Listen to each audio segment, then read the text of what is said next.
Good morning, students. We'll recapitulate the concept we have already learned in the previous videos on sound. Let us do some numerical problems. We have done the relationship between frequency and time period and the definitions of frequency, time period, amplitude and all. Here are some applications. Question number 1. The frequency of a source of sound is 100 Hz. How many times does it vibrate in a minute? Now, before we solve the sum, we need to revise the definition of frequency. What is frequency? The number of complete oscillations in 1 second. So, according to the given question, the frequency of sound is 100 Hz. Hertz is the unit of frequency. That means in 1 second, the source of sound vibrates 100 times. So, we can use unitary method. In 1 minute, there are 60 seconds. So, in 1 second, if the number of vibration is 100, then in 60 seconds or 1 minute, the number of vibrations will be more. So, 100 into 60, that is 6000 vibrations will be completed in 1 minute. Question number 2. This is an application based question. Why can't we listen to the sound of an oscillating pendulum? Pendulum, we all know that it is having oscillatory motion. That means to and fro motion. We can also call it vibratory motion. And we also have learned that sound is produced by vibration.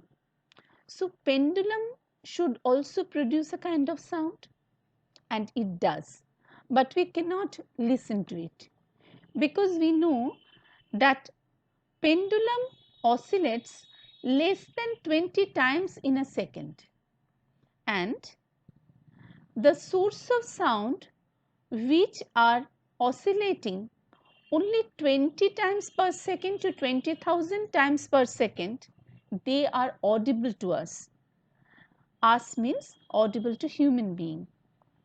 So, audible range of frequency for human brain is 20 Hz to 20,000 Hz. But oscillation of pendulum is less than that. So, it is falling under infrasonic range. So, pendulum, whatever sound it is producing, that is not audible to human being. We can give one more example here.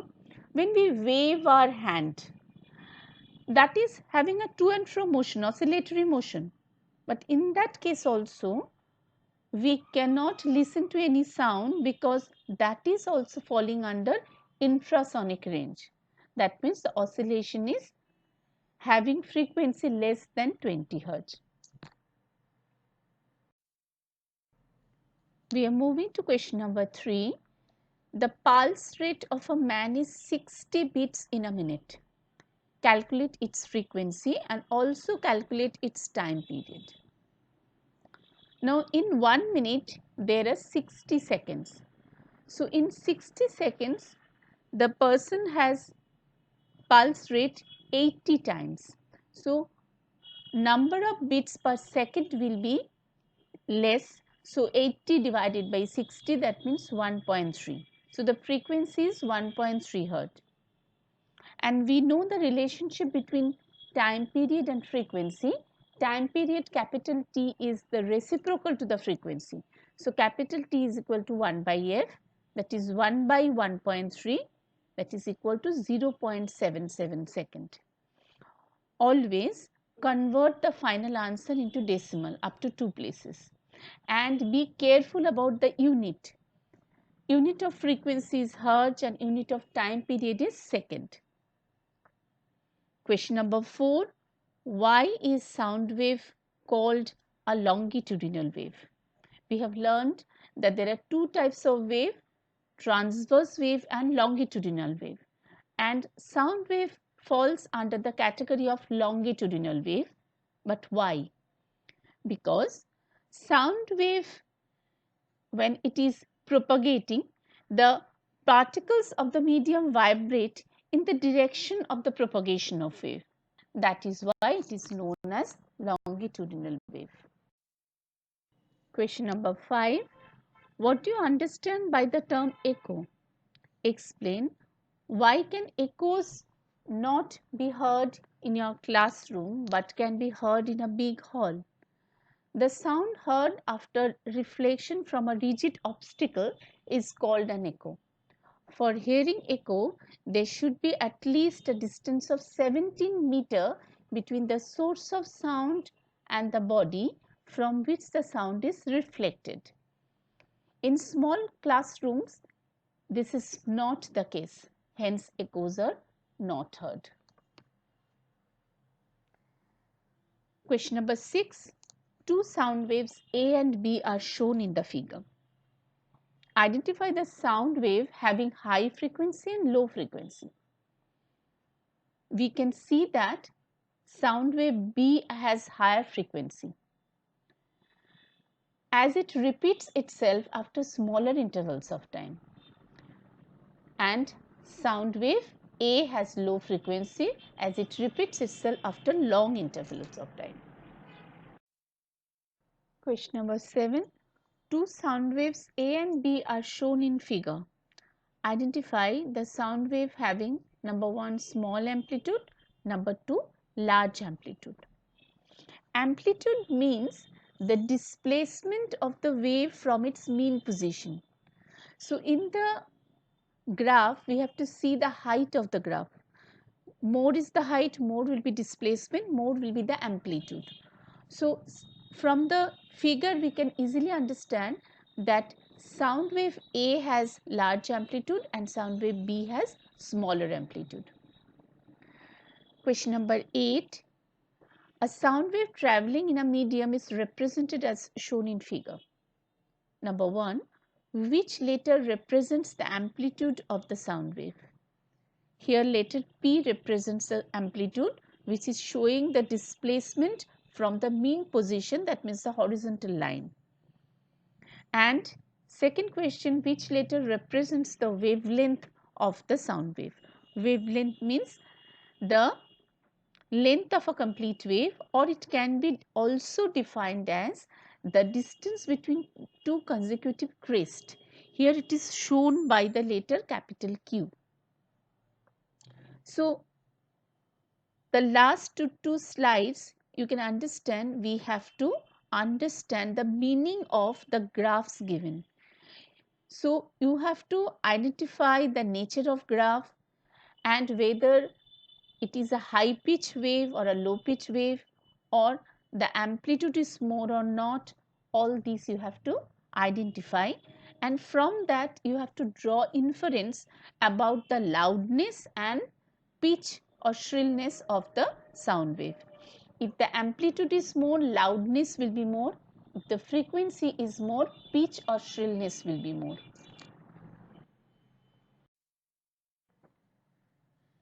Question number 7. How does the sound produced by a vibrating object in a medium reach your ear? Air is the commonest material through which sound propagates.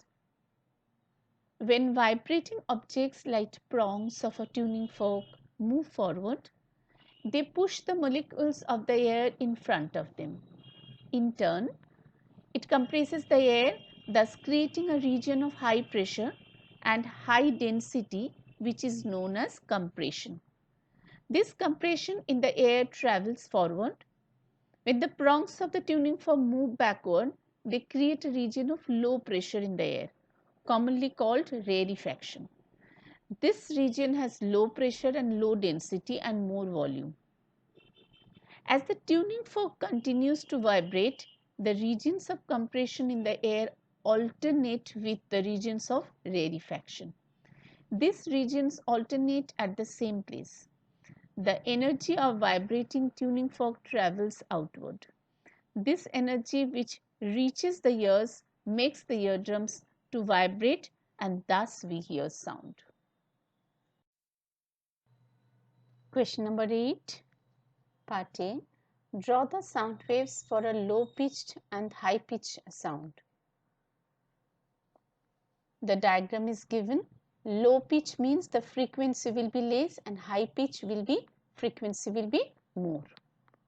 That means the high pitch one is completing the waves faster. The repetition will be faster, and for a low pitch the repetition will be slower.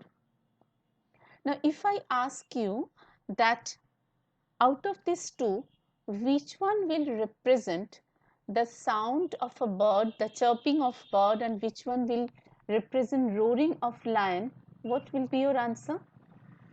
We know that chirping of bird is much more shriller than roaring of lion.